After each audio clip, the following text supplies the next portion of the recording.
안녕하세요. 여러분과 함께 걷기 모빌리티 인문학 등대 여행을 함께 하게 될 임찬웅이라고 합니다. 오늘 그 등대 여행을 통해서 우리가 등대가 가지고 있는 기능적인 측면도 있고 인문학적인 측면도 있죠. 그리고 바다와 함께 등대가 공존해 왔던 이야기들을 나누고자 합니다. 그 첫 번째 순서로 저희가 주문진 등대에 와 있습니다. 주문진 등대에 대해서 여러분들에게 소개하고 싶은데요. 저와 함께 들어가 볼까요? 네, 옛날 항해술이 발전하지 못했던 시절에 배들은 육지가 보일 만큼 배를 띄우고 바다를 항해를 했습니다. 항해를 하다 보면 본인이 지금 어디쯤 와 있는지 알아야 되기 때문에 해안가의 특이한 지형을 이정표 삼아서 다녀야 했습니다. 특별히 해안가의 동굴이라든가 또는 기이하게 생긴 절벽, 그리고 절벽 위에 서 있는 아주 오래된 나무들, 이런 부분들을 이정표로 삼아서 항해를 하곤 했습니다. 그리고 적당한 곳에 내려서 자신들의 항해의 안전을 기원하면서 제사를 올리곤 했습니다. 그래서 우리나라 이 해안가 지역에는 그 옛날 고대 시대부터 사람들이 제사를 올리던 제사터들을 많이 발견할 수가 있습니다. 조선시대까지만 하더라도 그렇게 바람에 의존하고 조류에 의존해서 배를 운항을 했기 때문에 이러한 어떤 흔적들을 많이 남기곤 했었죠. 또 우리나라에 최초로 등대가 들어온 것, 근대식 등대 제도가 들어온 것은 1903년 인천 팔미 등대가 시작이었습니다. 대한제국 시절에 이렇게 근대화된 등대를 시작으로 해서 주로 당시의 항해에 필요한 항구와 나루의 시설이 주로 몰려 있었던 서해안과 남해안 중심으로 이 등대가 설치되기 시작했습니다. 또 중국과 빈번한 교류가 있었고 또 그 당시에는 아주 큰 배가 아니었기 때문에 이렇게 배를 접안하기 좋은 장소들이 동해안처럼 바다가 깊고 또 해안선이 단순한 것보다는 서해안처럼 복잡한 해안선을 가진 곳이 항구를 만들기에는 훨씬 유리했기 때문이죠. 그래서 동해안 지역에는 아주 늦은 시기에 등대가 세워지게 됩니다. 자, 이렇게 옛날부터 이 항해를 위한 안전을 위한 여러 가지 이 방안들이 강구되었고 또 등대가 설치된 이후에도 이 등대를 불을 밝히기 위한 여러 가지 방법들이 있었던 것이죠. 처음에는 석유를 이용해서 불을 밝혔다가 전기가 들어온 이후에야 전기 시설로 불을 밝히게 되죠. 이런 등대라고 하는 이런 시설들을 사람들이 이제 접하게 되면서 제주도 같은 경우에는 고기잡이를 나간 가족들이 있다면 남아있는 가족들이 밤새도록 해안가에 불을 피워서 고기잡이 나간 남편이 무사히 돌아오기를 바랐던 것이죠. 또는 동네 사람들이 이렇게 해안가에 불을 밝혀서 안전하게 돌아오기를 기원했던 그런 이런 원시적인 어떤 등대의 어떤 모습도 찾아볼 수가 있습니다. 자, 그런데 이 강원도 동해안 지역은 해안선이 단조롭고 또 바닷물이 아주 거칠기 때문에 항구를 만들기에 적당하지는 않았습니다. 그런데 1918년 주문진에 강원도에서는 최초로 등대가 세워지게 됩니다. 자, 그 등대가 왜 세워지게 되었는지 알아보도록 하겠습니다. 네, 이 주문진 등대가 이곳에 강원도에서 가장 먼저 세워지게 된 것은 당시 부산에서부터 원산까지 여객선을 운항했습니다. 그 여객선이 운항되는 도중에 중간 기항지, 운행하는 도중에 필요한 물품을 공급받을 수 있는 곳, 또 손님을 태우고 내릴 수 있는 곳, 이런 것들이 필요했던 거죠. 그때 이제 선택된 장소가 바로 주문진항이었습니다. 이 주문진항에 여객선이 들어오기 위해서는 그 이정표 역할을 해줄 등대가 필요했던 것이죠. 그래서 순전히 여객선을 위해서 이 등대를 먼저 설치를 하게 됩니다. 자, 등대가 설치됨으로써 항구는 점점 발전하게 되었고, 주문진항에는 수백 척의 오징어 잡이배, 그 다음에 청어 잡이배, 명태 잡이배, 이런 배들이 드나들게 되었습니다. 그래서 강원도를 대표하는 항구가 될 수 있었던 것이죠. 문화의 도시, 역사의 도시, 그리고 관광의 도시로서 강릉이 갖고 있는 아주 소중한 항구가 주문진항이라고 할 수 있겠습니다. 그 주문진항의 터줏대감, 그것이 바로 주문진 등대가 되겠습니다. 네, 이 주문진 등대가 처음 불을 밝혔을 때는 석유를 이용해서 불을 밝혔습니다. 황색과 백색의 불빛을 교대로 밝히면서 멀리 있는 배에까지 알렸습니다. 이 등대의 모습을 보게 되면 당시에 유행했던 건축 방식을 알 수가 있는데요. 일단 건축을 위한 기본 재료는 벽돌이었습니다. 벽돌을 쌓아서 만든 것이죠. 그래서 초창기 등대의 모습을 잘 간직하고 있기 때문에 등대 문화유산으로 등록이 되었습니다. 또 등대에 들어가기 위한 문을 보시게 되면 그리스 신전을 들어가는 듯한 문의 모습을 갖고 있습니다. 삼각형의 박공을 가지고 있고요. 또 그 박공의 삼각형 꼭지 부분에 어떤 꽃 문양이 이렇게 새겨져 있는데, 이것은 일본 국화인 벚꽃의 문양이라고 전해져 오고 있습니다. 당시에 일본 사람들은 유럽 문화를 상당히 동경했기 때문에 유럽의 그리스 로마 문화에서 찾아볼 수 있는 이런 신전 문의 모습을 이 등대에 적용을 시켰던 것입니다. 자, 이 등대는 그 후에 이 주문진 지역을 밝히면서 많은 어선들의 길잡이 역할을 해왔습니다. 6.25 때도 이 등대의 중요한, 불을 밝히기 위한 중요한 시설들은 상당히 고가의 장비이고, 또 이것을 그냥 두면 훼손될 염려가 있기 때문에 불을 밝힐 수 있는 중요한 부위는 들고 부산까지 피난을 갔다가 돌아와서 다시 설치를 했던 그런 등대가 되겠습니다. 등대를 지키기 위한 이 등대 지기들의 노력이 상당했다는 것을 알 수가 있습니다. 자, 이 등대는요, 불을 밝히게 되면 37km까지 불빛을 볼 수 있다고 하고요. 또 안개가 낀 날은 에어 사이렌, 에어를 압축을 해서 소리를 내는 도구인데요. 에어 사이렌을 통해서 5.5km까지 그 소리를 전달할 수 있다고 합니다. 지금도 여전히 등대의 역할을 듬직하게 하고 있으니 1918년에 설치된 이 등대, 벌써 100년이 지나고도 3년이 더 된 그런 등대라고 할 수 있겠습니다. 어찌 보면 우리의 증조 할아버지, 고조 할아버지 볼 때는 그런 등대가 되겠는데요. 이 등대에 와서 이 강원도, 특히 이 주문진 바다의 옛 이야기에 한번 귀를 기울여 보는 것도 참 좋을 듯 합니다. 자, 이제 강원도 여행을 오시게 되면 특별히 이 강릉 여행을 통해서 주문진 등대를 꼭 한번 방문해 보시라고 권하고 싶습니다. 네, 주문진 등대에 왔는데 주문진 항은 어디 있을까 이렇게 궁금해지게 됩니다. 자, 주문진 항은 제 뒤쪽으로 보이는 저 언덕 너머에 주문진 항이 있습니다.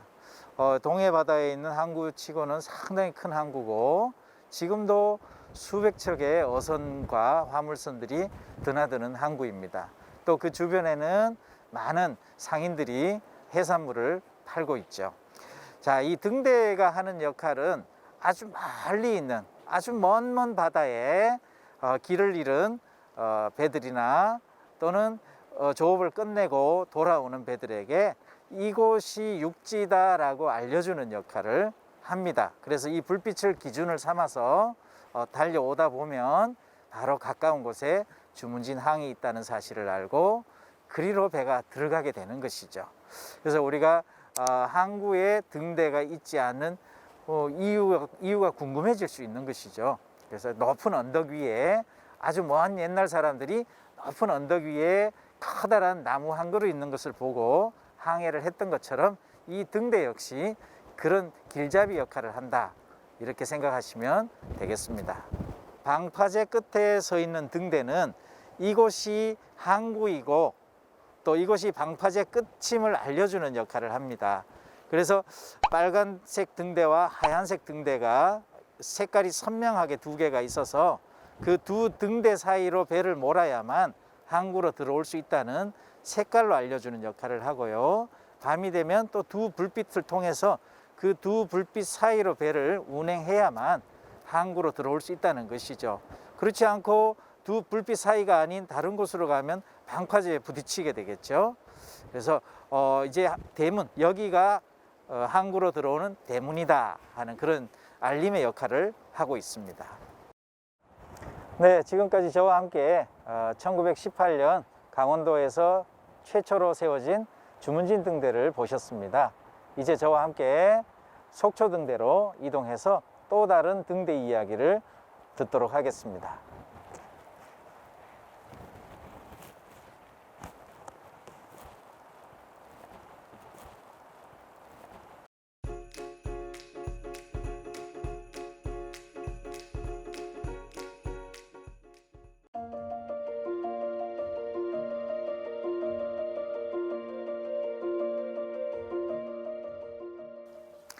네, 저희가 주문진 등대에 이어서 두 번째 등대로 속초 등대에 왔습니다.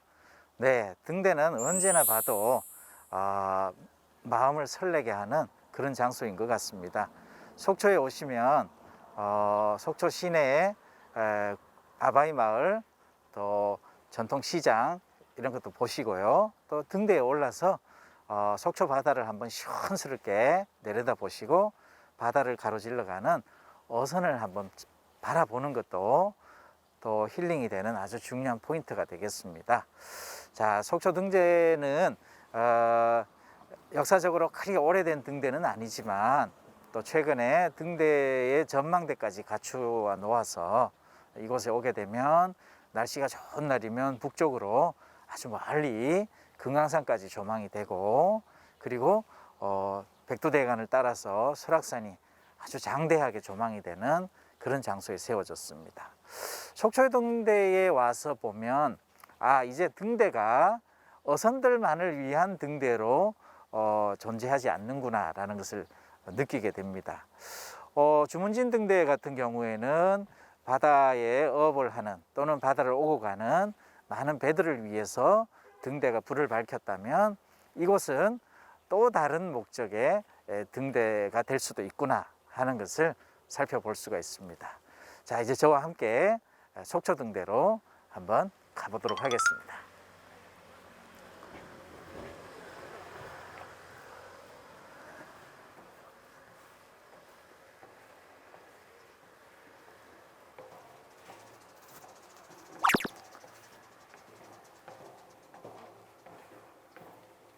네, 속초 등대에 올라왔습니다. 아주 조망이 좋습니다. 넓은 바다가 보이고 또 속초항이 내려다 보이는 그곳에 있습니다. 속초에 오시게 되면 영금정이라고 하는 정자를 찾아오시게 되는데요. 이 영금정은 이 파도가 바위에 부딪히는 소리가 거문고를 타는 소리와 같다 해서 영금정이라고 부릅니다. 지금은 배가 백고동 소리와 갈매기 소리와 바람 소리 이런 게 섞여 있지만 옛날처럼 그렇게 거문고 타는 듯한 파도 소리를 지금은 못 듣는 이유는 무엇일까요? 그것은 이 아래 모습이 많이 변했기 때문입니다. 이 아래에 바위가 마당처럼 아주 넓게 이렇게 있는데, 저것은 가만히 보게 되면 바위를 깨뜨린 흔적이라는 걸 알 수가 있습니다. 일제강점기 때 속초항을 개발하면서 배를 접안할 수 있는 시설들을 만들면서 이 등대 아래쪽에 바위산을 깨뜨려서 돌을 가져다가 항구를 만들었기 때문이죠. 그래서 마당처럼 아주 넓은 바위가 이제 그렇게 해서 생겨난 이유가 되겠습니다. 먼 옛날 조상들이 이곳에 와서 거문고 소리 같은 파도 소리를 들었을 때는 그 파도들이 그 깨뜨려지기 전에 바위산에 부딪히는 소리였다라고 할 수가 있겠습니다. 자, 이 먼 바다를 보게 되면 바다에 배만 떠 있는 것이 아니라 또 섬도 떠 있고 또 여러 가지 시설들이 떠 있는 것을 볼 수가 있습니다. 바다에서 가장 상징적인 시설이라고 하면 배들을 인도해내는 등대 시설이 되겠고요. 그 다음에 방파제 끝에 있는 두 개의 등대, 방파제 양쪽 끝에 빨간 등대와 하얀 등대가 있는 모습을 볼 수가 있고요. 또 바다에는 우리 눈에는 보이지 않지만 암초들이 많이 있습니다. 그래서 그 암초에 배가 부딪히지 않게 하기 위해서 여러 가지 시설들을 한 것을 볼 수가 있죠. 또 백기를 인도하는 부표들이 이렇게 떠 있기도 합니다. 이 넓은 바다에서 어디에 길이 있겠는가라고 생각할 수가 있습니다. 그렇지만 길은 있습니다. 사실 바다에서 다니는 곳이 다 길이 될 수도 있겠죠. 작은 어선들이야 다른 어선들과 부딪히지 않을 정도로 다니면 다 길이 되겠습니다만, 길 없는 곳에서 길을 잃어버린다는 것이죠. 길 없는 곳에서 어떻게 길을 잃는가? 뭐 철학적인 어떤 그런 질문 같기는 합니다만, 길 없는 곳에서 길을 잃어버리는 경우는 우리 인생에서도 마찬가지라고 할 수가 있겠습니다. 그래서 방황하고 힘들어하는 그런 모습을 볼 수가 있죠. 바다에서는 특히 이렇게 맑은 날 길을 잃어버리는 경우가 꽤 많이 있습니다. 날이 갑자기 더워지게 되면 이렇게 맑은 날도 안개가 끼게 되는데 안심하고 나갔다가 길을 잃어버리는 경우도 생기는 것이죠. 바다에서 길을 잃으면 정말 힘든 일이 발생을 합니다. 자신이 어디로 가야 할지 모르기 때문에 먼 바다로 표류해 갈 수도 있는 것이죠. 그럴 때에 우리 어선들이나 바다에 떠 있는 여러 배들에게 길을 안내해 주는 그 역할, 그것이 바로 등대가 하는 역할이라고 하겠습니다. 밤에는 불빛을 통해서 배를 항구로 안전하게 불러들이고, 안개가 심하게 껴서 불빛이 보이지 않을 때는 소리를 통해서 배들을 안내합니다. 우리 인생에서도 저는 마찬가지라고 생각합니다. 우리 인생에 나 개인의 등대와 같은 역할을 하는 그 무엇인가가 있어야 한다라고 생각을 합니다. 젊은 우리 어린 아이들은 연예인을 보면서 따라가고 싶어 하죠. 우리가 흔히 멘토라고 이렇게 얘기를 하는데요. 그러나 우리 인생 전체를 놓고 본다면 언제 어디서나 바라볼 수 있는 하나의 등대가 있어야 되겠다라는 것이죠. 가끔 내가 길을 잃고 어디로 가야 할지 모를 때 그 등대가 나의 길잡이 역할을 해줄 수 있다라고 생각을 합니다.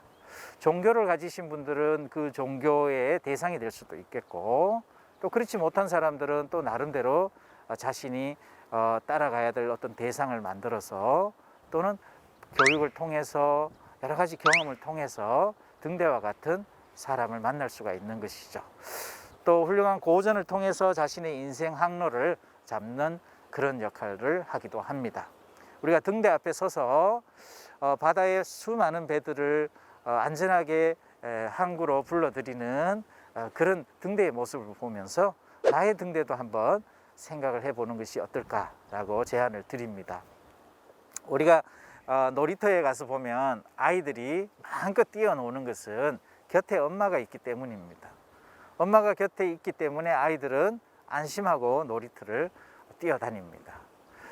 이 바다에 떠 있는 수많은 배들은 바로 이 등대가 있기 때문에 어머니가 곁에 있는 놀이터에서 아이들이 뛰어노는 것처럼 어선들은 마음 놓고 이 바다에서 고기를 잡고, 또는 사람을 싣고 여객 운송도 하고, 또 물건을 싣고 다니기도 합니다. 그래서 우리 마음에 평안을 주는 그 어떤 존재, 어머니와 같은 존재, 그런 존재가 현대를 살아가는 우리들에게도 필요하다고 보고, 특별히 코로나로 인해서 많은 어려움을 겪는 이 시대에도 필요한 것이 아닌가. 그래서 우리가 코로나 때문에 활동이 자유롭지는 못하지만 이러한 시기에 우리가 내 마음속에 등대를 한번 찾는 그런 시간들을 가져보는 것도 괜찮지 않나 라고 생각을 합니다. 네, 오늘 저와 함께 주문진 등대와 속초 등대를 보셨습니다. 등대를 보면서 먼 바다와 함께 우리가 많은 생각을 한번 해봤습니다. 어부들은 이런 노래를 부릅니다. 극락이 어딘가 하니 한치 배미치로구나. 해녀들은 바다에 들어가면서 칠성판을 이고 바다 속을 들어간다라고 이야기를 합니다. 이 삶과 죽음의 경계, 그 경계가 바로 이 바다에 늘 있었던 것이죠. 그렇지만 이 어부들에게는 등대가 있음으로써 그 등대를 바라보고 자신의 삶을 안전하게 펼쳐나갈 수가 있었던 것이죠. 우리가 이제 바닷가에 오게 되면 수많은 등대를 보시게 될 겁니다.